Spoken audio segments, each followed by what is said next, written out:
Welcome to the Tides of Time podcast, where each month we'll embark on a journey through time. Join me as we dive deep into the pivotal moments and influential figures that have shaped the history of our Navy.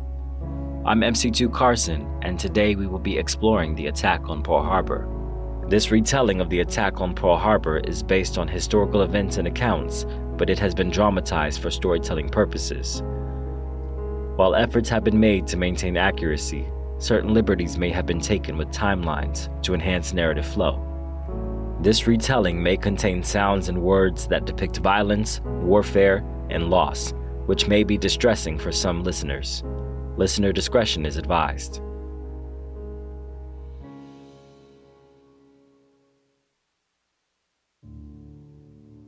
December 7th, 1941, a day that started like many others, but by sunfall would live in infamy. But what led to this dark day in American history, and what followed in its wake? Although it's believed that Japan's attack on Pearl Harbor was a spontaneous decision, it is rather a culmination of decades of Japanese expansionism.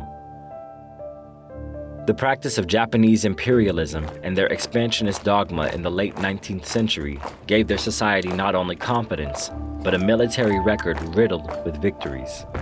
Japan seized Manchuria, transforming it into a critical resource hub as its territories powered their burgeoning industrial economy. These territorial expansions, including the invasion of mainland China, not only provided Japan with crucial resources, but also elevated their status as a major power in Asia. As World War II unfolded in 1939, the United States focused its resources on Europe, leaving its Asian holdings vulnerable to Japanese aggression. Seizing the opportunity to further their empire, Japan joined the Axis powers on September 27, 1940, forming an alliance with Italy and Germany. Their first significant move in the Asian theater was the raid on British Malaya, targeting valuable resources like rice, rubber, and tin. These resources would prove vital for the upkeep of a nation's armed forces and for the creation of war machines, like the Japanese Mitsubishi A6M fighters, commonly known as Zeros. In response to the raid on British Malaya, the United States President at the time, Franklin D. Roosevelt, called for embargoes on Japan to include iron, steel, and most notably, oil. Since Japan lacked large oil reserves, this hurt their war machine, drastically slowing down the pace of their imperialist expansion. For Japan, Pearl Harbor was not just a military target. It was a symbol of American influence in the Pacific, a barrier to their expansionist ambitions.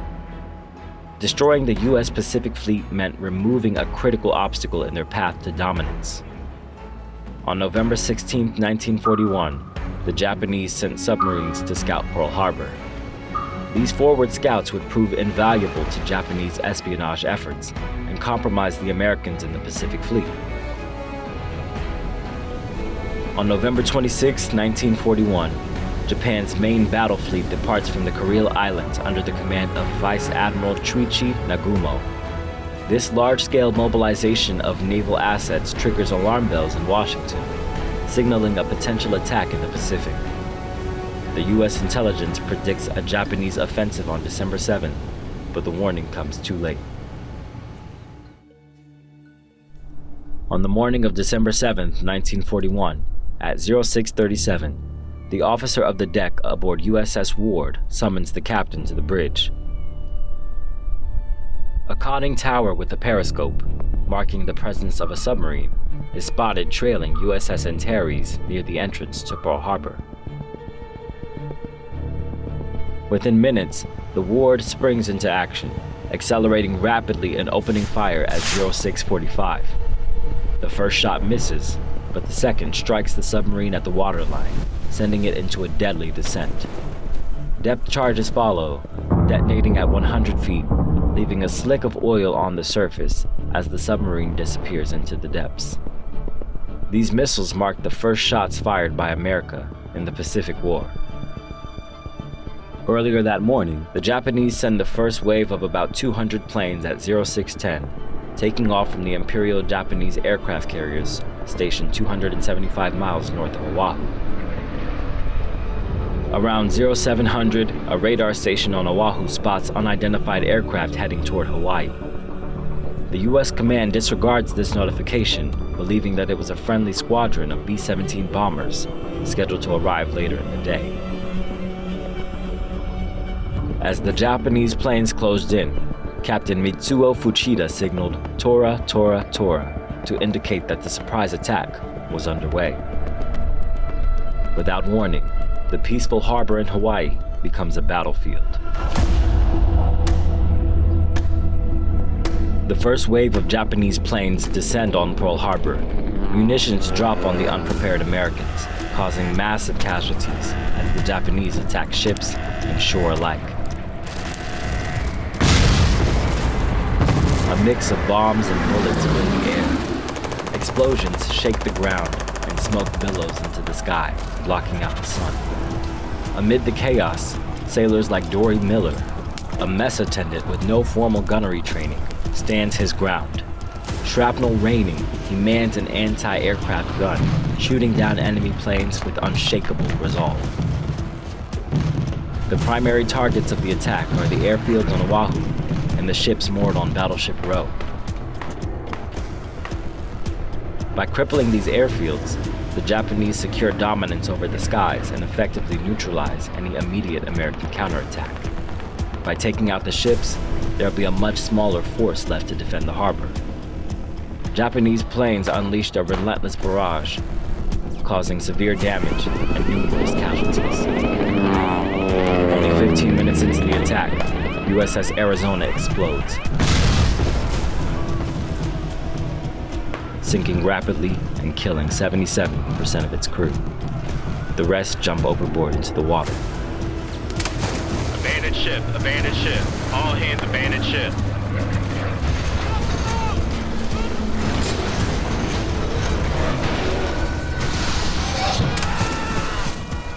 Torpedoes slice through the water, striking USS Oklahoma, causing it to capsize. USS West Virginia is hit multiple times, fires engulfing its decks.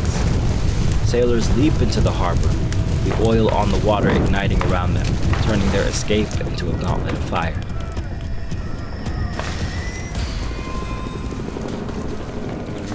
Amid the destruction, acts of heroism shine through the darkness. Chief Boatswain Edwin Hill braves the inferno to cut USS Nevada free from her moorings, allowing her to move under her own power and avoid blocking the harbor channel. On USS California, crew members fight to keep their sinking ship afloat, refusing to abandon her despite the rising water. Within just over an hour, Japanese forces inflicted 3,581 casualties on U.S. personnel, with 2,718 sailors among the dead. The assault leaves 19 ships and 328 aircraft either damaged or destroyed. On the outside of the ship, most of them were in the water. The water was all aflame from the oil. I said, well, I'm going to try to see if I can save some of the people. So I'm diving down into the water. I go up, break water, look around, see where somebody is, go down in the water again, over there and pick somebody up, put them on the ship. But I think I spent probably 5 or 6 hours picking up bodies. Some of them were alive, some of them, I'm sure, were dead already. Many of them that were injured and wounded. If one says they're not afraid to go into battle or to war, they're crazy, because everybody is afraid.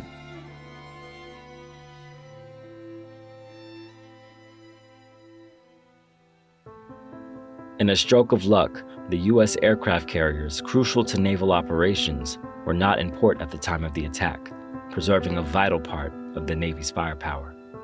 The second wave arrived an hour later, unleashing a renewed fury on the crippled harbor.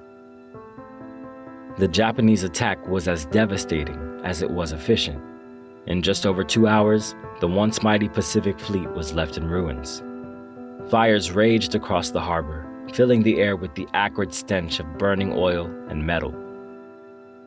On December 8, 1941, President Franklin D. Roosevelt addressed the nation, declaring war on Japan in response to the devastating attack on Pearl Harbor. Yesterday, December 7th, 1941, a date which will live in infamy. The United States of America was suddenly and deliberately attacked by naval and air forces of the Empire of Japan.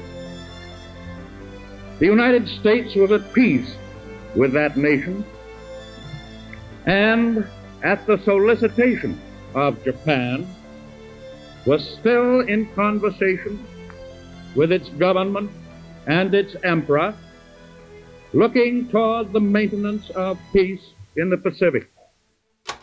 The attack on Pearl Harbor marks the beginning of a series of intense battles in the Pacific theater during World War II. It sets a stark precedent for the scale of aggression and the profound loss of life that would characterize the conflict. For many survivors, the horrors of that day linger long after the smoke clears. Families across the nation receive telegrams bearing heartbreaking news, while others rally to support the war effort. The attack unifies a grieving nation, setting the stage for a determined response. The United States strengthens its military and industrial might, embarking on a relentless campaign across the Pacific. The attack accelerates the nation's involvement in World War II. The consequences of December 7th ripple far beyond immediate aftermath. The U.S. military adopts new strategies and technologies, refining its approach to warfare and defense. As we look back on the legacy of Pearl Harbor, it serves as a powerful reminder of the costs of war and the resilience required to overcome such profound adversity. The courage and sacrifice of those who fought and fell that day remain etched in history, shaping the values and strategies of modern military and civilian life. This episode of Tides of Time is dedicated to those who served and sacrificed during the attack on Pearl Harbor. Their bravery and resilience remain a beacon of courage and a testament to the enduring spirit of the Navy.